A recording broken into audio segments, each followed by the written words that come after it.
ढोलकपुर छोटा सा हरियाली से भरा गांव था, जहां चारों तरफ पेड़ थे और लोगों में काफी अपनापन था। इसी गांव में रहता था गप्पू नाम का 10 साल का एक नटखट मगर बड़ा ही प्यारा और समझदार बच्चा। उसका असली नाम गणेश प्रसाद तिवारी था, पर स्कूल वाले टीचर ने एक बार उसे गप्पू कह दिया और तब से सब उसे उसी नाम से पुकारते थे। यहाँ तक कि उसकी दादी भी उसे गप्पू कह के ही बुलाती थी। गप्पू को खेलना बहुत पसंद था। गप्पू जब भी स्कूल से वापस आता, वह एक आम के पेड़ के नीचे आता और वहां से आम लेकर खाता। गप्पू के परिवार में वह, उसके मम्मी पापा और उसकी दादी साथ में ही रहते थे। उनका परिवार ज्यादा अमीर नहीं था, लेकिन फिर भी वह लोग साथ में काफी खुश रहते थे। गप्पू 5वीं कक्षा में पढ़ता था। एक दिन की बात है जब वह स्कूल से लौट रहा था। वह आकर उसी आम के पेड़ के पास रुक गया। गर्मी का मौसम चल रहा था, तो आम के पेड़ पर भी काफी पके हुए आम लगे हुए थे। आम के पेड़ के नीचे ही गप्पू की नजर एक चमकती हुई चीज के ऊपर पड़ी। वह उसे देखकर काफी ज्यादा चौंक गया, क्योंकि वह एक सोने का घड़ा था जो आधा बाहर दिखाई दे रहा था और आधा जमीन के अंदर था। घड़े को देखते ही गप्पू खुद से ही कहने लगा, अरे बाप रे, ये सोने का घड़ा! ये घड़ा किसका हो सकता है? आखिर कौन इस घड़े को यहाँ पर छोड़कर जा सकता है?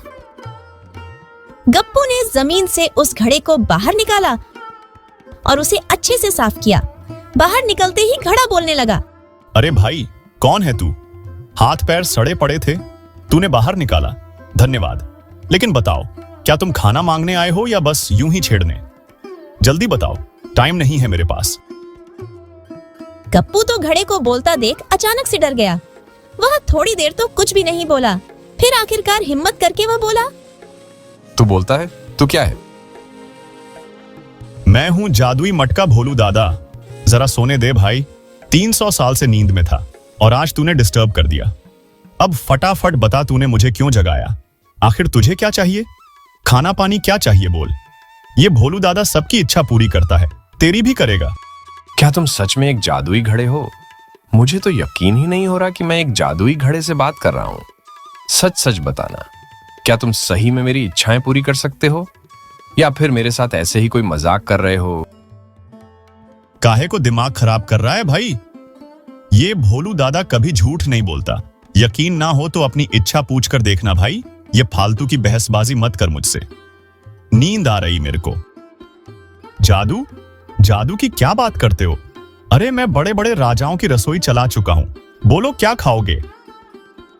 अगर तुम सच में जादू कर सकते हो तो मुझे गर्म समोसे और जलेबी चाहिए, और वो भी अभी। तो सुनो मंत्र, और फिर तुम भी इसे बोलना, मटका मटका रसोई बना, जो कहूं वो सामने ला। बोलो जल्दी, वरना समोसे जलेबी ठंडी हो जाएगी। गप्पू को तो यकीन नहीं हुआ, लेकिन फिर भी उसने मजाक मजाक में मटके ने जो मंत्र बोला वही मंत्र बोल दिया।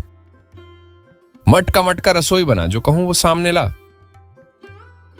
तभी मटके से भाप निकली और सामने एक थाली में रखे गरम समोसे और जलेबियां आ गईं। गप्पू की आंखें फटी की फटी रह गईं।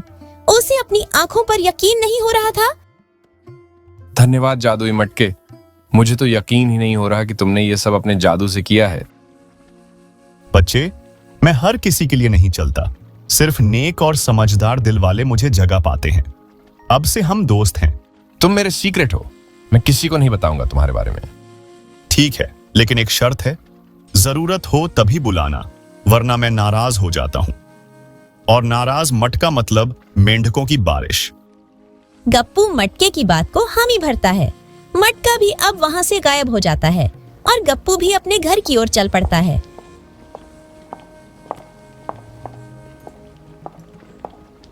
उस दिन से उसकी जिंदगी बदल गई। अब उसका सबसे खास दोस्त कोई इंसान नहीं, बल्कि एक बोलता हुआ जादू करता मटका था।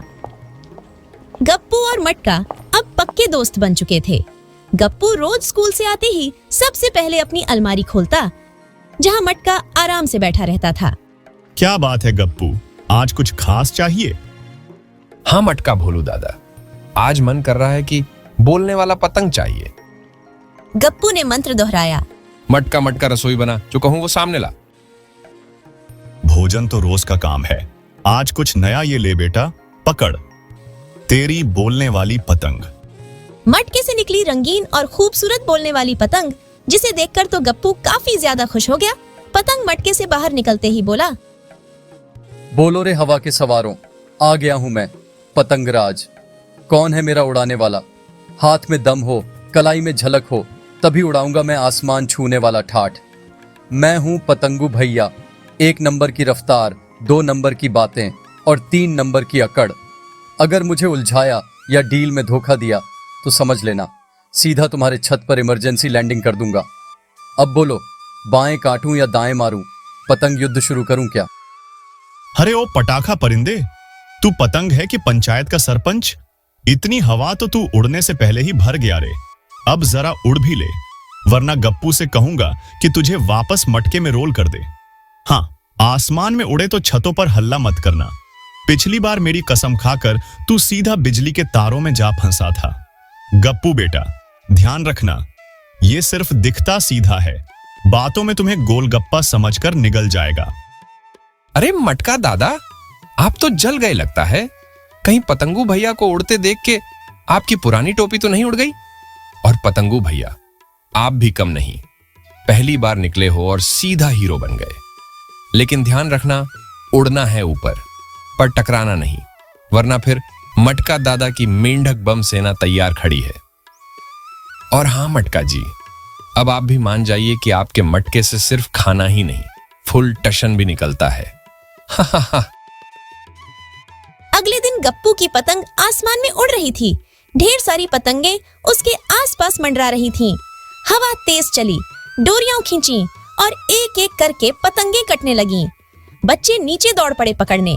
सब छतें शोर से भर गईं और अंत में बस एक पतंग बची थी, गप्पू की पतंग।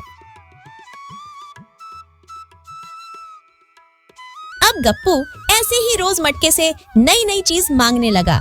कभी वह मटके से जादू चप्पल मांगता तो कभी टोपी मांगता। लेकिन धीरे धीरे मटके को भी यह बात पता चल गई थी कि गप्पू अब आलसी हो चुका है। अब वह मेहनत नहीं करना चाहता और किसी भी चीज का शॉर्टकट लेने के लिए वह मेरे पास आ जाता है। एक दिन की बात है जब गप्पू की क्लास टीचर ने उसे 7 मैथ के 7 सवाल करके लाने को कहा। लेकिन गप्पू अब इतना आलसी हो चुका था कि उसका यह सवाल करने का बिल्कुल भी मन नहीं था। वह सोचने लगा, अरे छोड़ो यार, कौन ही करें इतनी मेहनत। मेरे पास तो वैसे भी जादुई मटका है ना, तो फिर मैं क्यों करूं इन सवालों को हल। मैं तो इन सवालों के उत्तर सीधा जादुई मटके से जाकर पूछ लूंगा और मुझे कोई भी मेहनत नहीं करनी पड़ेगी। गप्पू सीधा अपने घर आया। घर आकर उसने अलमारी खोली।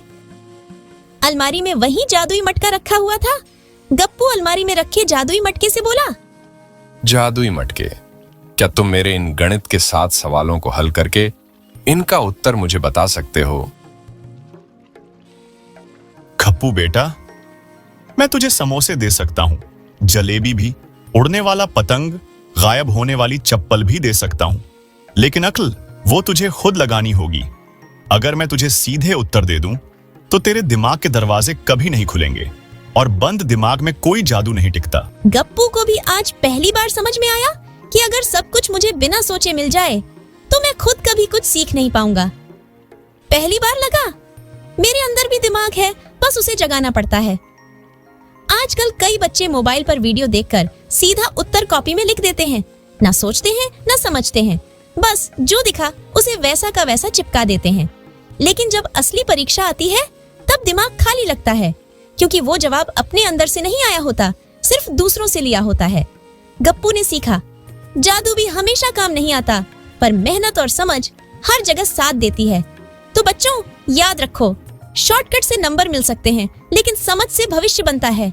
और मेहनत वही असली मटका है जो हमेशा चलता है। तो अगर आप लोगों को यह वीडियो पसंद आया हो और अगर आप लोगों को इससे कोई शिक्षा मिली हो तो वीडियो को लाइक कर दो। और अगर आपके घर में भी कोई बच्चे हैं, अगर वह हमेशा ही ऐसे ही सवालों को करने के लिए मोबाइल का उपयोग करते हैं, तो आप उन्हें समझा सकते हो, ये वीडियो उन्हें दिखा सकते हो, तो अपने व्हाट्सएप पर इसे शेयर कर दो और अपने घर के सभी बच्चों को सीखने के लिए मोटिवेट किया करो कि ना कि सीधा उत्तर यूट्यूब से देखकर छापने के लिए। अगर आप लोगों को ये कहानी पसंद आई हो तो आप लोगों को हमारी और भी कहानियां पसंद आ सकती हैं। तो आप स्क्रीन पर टैप करके बाकी हमारी जादुई कहानियां और शिक्षा देने वाली कहानी देख सकते हो। राघव हर सुबह सूरज उगने से पहले उठकर पास के ही जंगल में जाता।